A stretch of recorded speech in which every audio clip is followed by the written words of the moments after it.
इस देश में माहौल बन गया है कि फिर एक बार मोदी सरकार। लेकिन जो लोग डरे हुए हैं, जो लोग सहमे हुए हैं, जिनके हाथ पहले से भ्रष्टाचार में डूबे हुए हैं, ऐसे लोगों का जमवाड़ा मोदी जी के विरोध में हो रहा है। देश की जनता का गठबंधन प्रधानमंत्री नरेंद्र मोदी जी के साथ है और आज देश की जनता ने मन बनाया है कि प्रधानमंत्री नरेंद्र मोदी जो 2022 तक इस देश में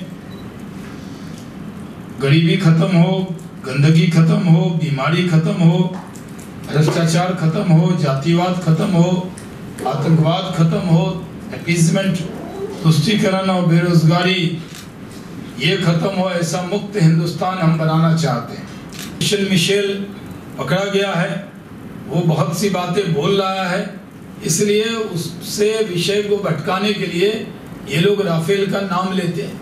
यहाँ तक के गोवा से एक फर्जी टेप भी लेकर चले गए। ये लोग जानते हैं कांग्रेस फर्जीवाड़े वाली पार्टी रही।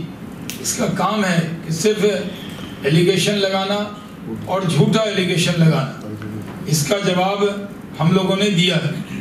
मैं मानता हूं कि जो महागठबंधन की बात आज हो रही है वो पूरी तरह एक ढकोसला है और ये गठबंधन भारतीय जनता पार्टी को पराजित नहीं कर सकेगा।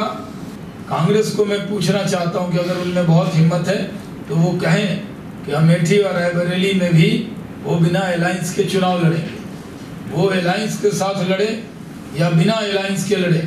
भारतीय जनता पार्टी उत्तर प्रदेश में भी पिछली बार गठबंधन के साथी के साथ 73 थी, इस बार वहाँ हम 74 सीट जीतेंगे।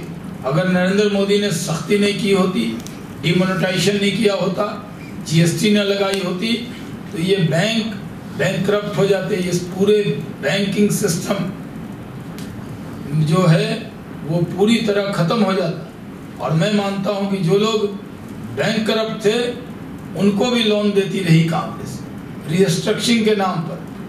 इसलिए कांग्रेस पार्टी को जवाब देना चाहिए कि आखिर उन्होंने देश का खजाना लुटाया।